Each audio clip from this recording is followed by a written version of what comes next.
আমরা জানা নামাজ পড়ছি, কবরস্থ করেছি, কিন্তু এখান থেকে বাইরে যাওয়ার পর আমার মা, আমার বোন, আমার স্ত্রী, আমার মেয়ে পর্দা রক্ষা করে না। তার মূল কারণ আমি আর আপনি। এই জন্য হাদিসে আসছে একজন মহিলা 4 জন পুরুষকে জাহান্নামে নিবে। একজন মহিলা কয়জন পুরুষকে? এই পুরুষটা আমরা সবাই এখানে আছি। 1 নম্বর তার ফিতাকে, আমার বোনের কি ফিতা ছিল? 2 নিজের বড় ছেলে, আছে নাকি? 3 নিজের স্বামী ছিল কি ছিল না? 4 নিজের বড় ভাই। এই 4 প্রকারের মানুষকে অভিযুক্ত করবে, তুমি কেন আমাকে ইসলাম শিক্ষা দিলে না, তোমার কারণে কেন আজকে আমি জাহান্নামে যাচ্ছি। সুতরাং আল্লাহ আমার অভিযোগ হলো এদের প্রতি, তারা আমাদেরকে গাইড দেয় নাই, আমাদেরকে মিস গাইড দিয়েছে, যার কারণে আজকে আমরা জাহান্নামে যাচ্ছি। পর্দা করা কি সুন্নত না নফল? আমি তো ফরজ বলি না, ফতোয়া আপনারা দিচ্ছেন। ফরজ মুখ দিয়ে বললে কি আদা হয়ে যাবে? কি করতে হবে? আদায় করতে হবে। আল্লাহ পাক আমাদেরকে তৌফিক দান করুন বলি আমিন।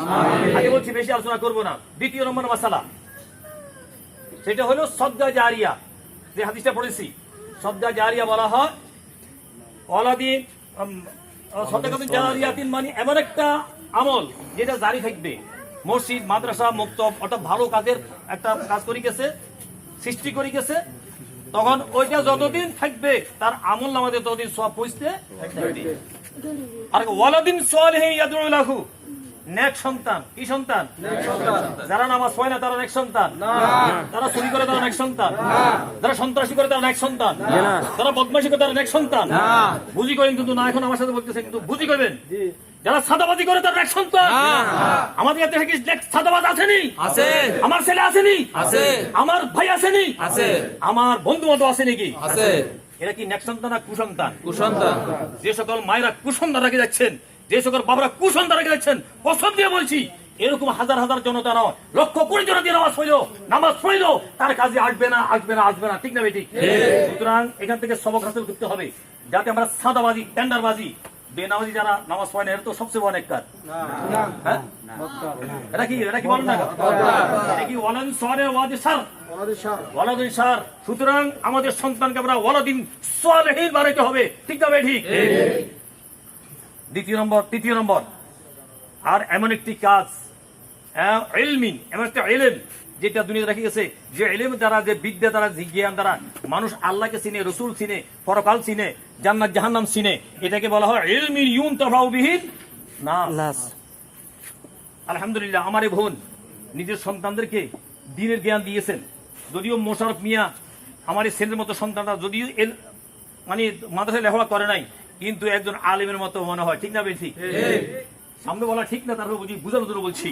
উনার ভাইরা যারা আছে, আমার যত জানা আছে, জানি না বাইরে কি হয়, আমার যত জানা আছে, তারা নামাজ কালাম আদায় করে, ইসলামের অনুশাসন মেনে চলে। ঠিক না বেশি? সবচেয়ে বড় কথা হইলো আমার বাপের যখন বিয়ে হয়েছে, কোরআন দিয়ে বিয়ে হয়েছে। ঠিক না বেশি? আর আজকে যে এখন দাফন করা আমার বোনটাকে, এটা কি ইসলামের বাইরে না কোরআনের বাইরে?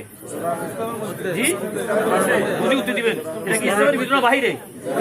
তাহলে আমার জন্ম যেভাবে ইসলামে হয়েছে, আমার মৃত্যু যেভাবে ইসলামে হয়েছে, আজীবন ইসলামের থাকতে হবে। ঠিক না বেশি? ভাগ করার অধিকার কোনো মুসলমানদের নাই। এটা ইহুদিরা কাজ হইতে পারে, কোন মুসলমানের কাজ হইতে পারে। ইসলামের সকল ক্ষেত্রে মেনে নিতে হবে, শুধু জন্মে নয়, শুধু বিয়েতে নয়, শুধু মৃত্যুতে নয়, সকল জায়গাতে ইসলাম মেনে চলতে হবে। ঠিক না বেশি? আমরা কি সকলে মানতে রাজি আছি? ইনশাআল্লাহ।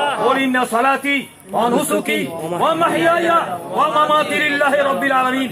ও বন্ধু, ওই ছেলে, ওই বাবা, ওই আমার জ্যাঠা, আপনাকে বলছি এই 4টা কথা ভালো করে বুঝে নেবেন। আমার নামাজ, আমার কোরবানি, আমার জীবন, আমার মরণ কার জন্য? আল্লাহর জন্য। আবার বলেন কার জন্য? আল্লাহর জন্য। না কোন বন্ধুর জন্য, নেতার জন্য, কার জন্য?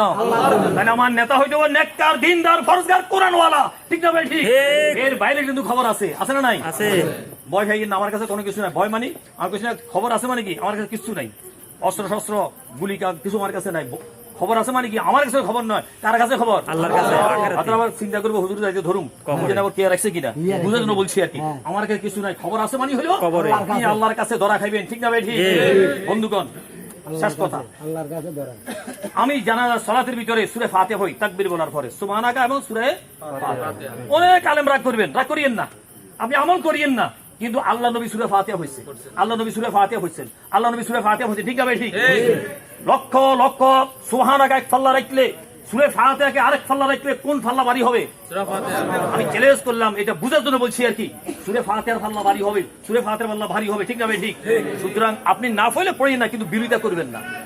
ঠিক না ভাই? কথা বলেন। আল্লাহ পাক আমাদের সকলকে বুঝার জন্য